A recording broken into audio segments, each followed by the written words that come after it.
You know, you can't print money by the billions and billions and billions of dollars without it affecting prices sooner or later. And the Federal Reserve said, well, we're not going to affect the prices. We're just going to keep interest rates down to near zero, and it's going to stimulate the economy. Well, they may have been wrong. And if you think it's getting more expensive to go to the grocery store and the gas station, you're absolutely right. Food and gas prices have been going up and up in recent months. And those higher prices are making tough times even tougher for many families that are on a tight budget. Heather Sells has the story. Gakima Robinson likes to cook bacon for her kids, especially on important test days. But she hasn't bought much lately. That pack here used to be maybe about $5 or $6, now it's $10 almost. Rising food prices are also putting a dent into what used to be a profitable breakfast business at Norma's Cafe. We're looking at record prices in anything from beef to bacon to orange juice, eggs. Analysts say bad weather is putting the pressure on these food prices. It includes a record-setting drought in California, Mexico, and Brazil. And believe it or not, tensions between Ukraine and Russia are also contributing.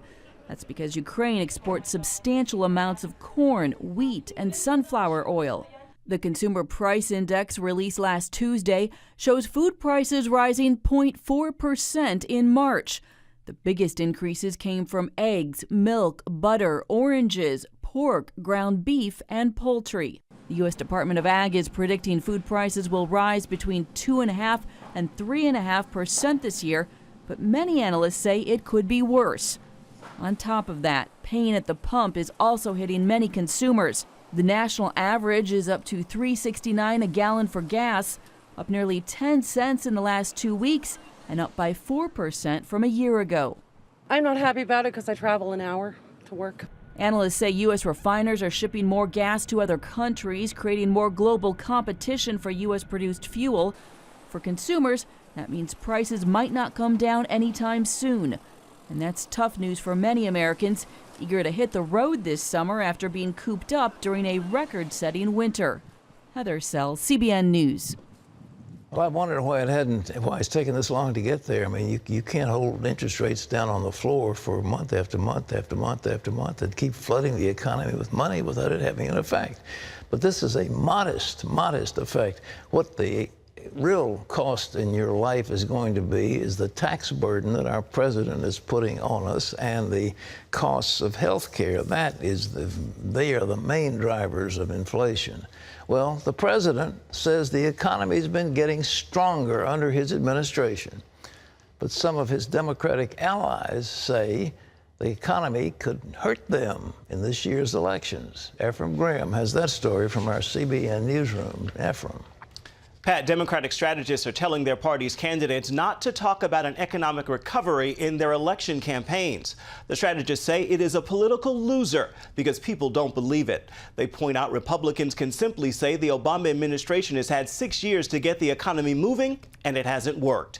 In a memo, the strategists say Democrats should not talk about a recovery because it ignores voter concerns like how much trouble people are in, and it doesn't convince them that policymakers really understand or even focusing on the problems they continue to face. The memo also advises Democratic groups to push an economic agenda that puts working women first to boost voter turnout among the Democratic Party's target groups. The White House is denying politics played a role in delaying a decision on building the Keystone oil pipeline. Press Secretary Jay Carney says the decision has to do with a court decision in Nebraska. And the chair of the Democratic National Committee also says the decision wasn't about this year's midterm elections. She says it's not a move to build up support to keep Democrats from losing control of the Senate. What's true is the decision over the Keystone Pipeline is complex, and it's one that has to be examined very carefully. It affects multiple states. What's also true is that incumbent senators like Mary Landrieu understand the issues that are important on the ground in their state to their constituents.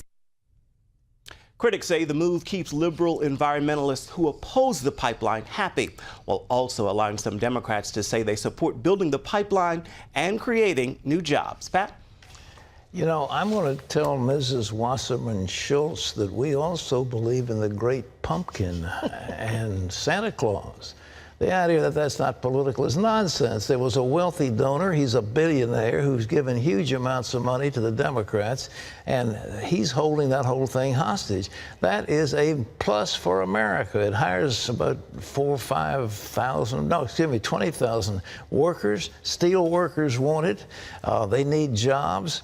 It's going to bring millions of dollars of benefits to the states. It's already been cleared past the Ogallala aquifer, so it's not going to be environmental hazardous. As a matter of fact, the government bureau, the State Department, has already cleared it, so it's not going to be a problem. And we need to get that Canadian crude down into our refineries. It'll be a plus for everybody. If we don't take it, they say, okay, we can send it to China. We're going to make the stuff anyhow. It's the most ridiculous thing, and for that guy to stand there with a straight face and lie to us, it wasn't political. Please, Ephraim. Pat, the president visits the scene of that deadly mudslide near Oso, Washington today. Dozens of people died, and while the search for bodies is over, people are still searching for answers and wondering where God was in the midst of this tragedy. David Brody brings us the story now from Washington State. Along Route 530, the way to the devastating mudslide is lined with signs, Oso strong, and God bless Oso, messages of love along a road that has caused so much pain. This road on 530 is going to be closed for a few months, but while this road is closed, there are now open roads to people's hearts because this tragedy has really given pastors an opportunity in this area to talk to people about Jesus. Pastor Michael Duncan in nearby Darrington is one of those spreading the word. He and his wife share a unique perspective. They missed the mudslide by just 2 minutes. It's hard to talk about because I don't think I deserve to be the man that was saved by 2 minutes. Yet here he is, alive and trying to make the most of it. We don't have days left. I had 2 minutes, is all I had.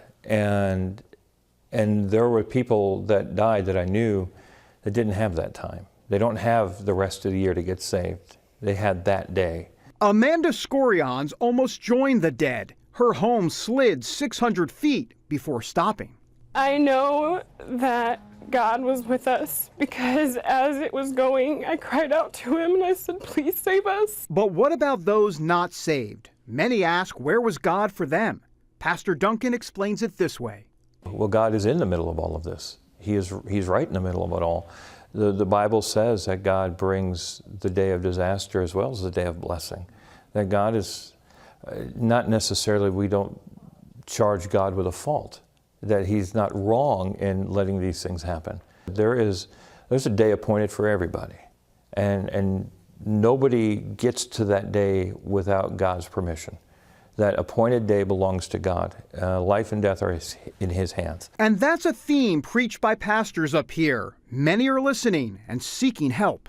And about 32 have come in this last week or so just for prayer and to find out more about comfort. And so it's been a great opportunity to meet new people and share with them the love and power of Christ. This area of the Pacific Northwest needs to hear about Jesus. Statistics show it has the least amount of Bible-believing Christians in the country. It is a highly unchurched area, perhaps in the top 5 unchurched areas of the United States. And so there's a real opportunity now for the church or churches to rise up and show the love of God. And some are getting closer to God through this ordeal. Pastor Duncan told us about a woman who lost a family member. She's not saved yet that I believe. I don't think she is. But she is inquiring about God now, where she wouldn't talk about God at all. She wants to know about eternal things. Is my loved one with God in heaven? What's happened? What comes next? And those are the questions that will lead her to a relationship with Christ. The pain will linger for some time in this majestic area of the country, but a majestic God is making his presence felt during a time of great agony and suffering. David Brody, CBN News, in Oso, Washington. Turning overseas now, Pastor Saeed Abedini sent an Easter message from his hospital bed in Iran, where he's serving an 8-year sentence for charges related to his faith. Part of his message reads, sometimes we want to experience the glory and resurrection with Jesus without experiencing death with him. We do not realize that unless we pass through the path of death with Christ, we're not able to experience resurrection with Christ. He signed the message, prisoner of darkness in Iran, but free for the kingdom and light. You can find a link to his entire letter by going to cbnnews.com.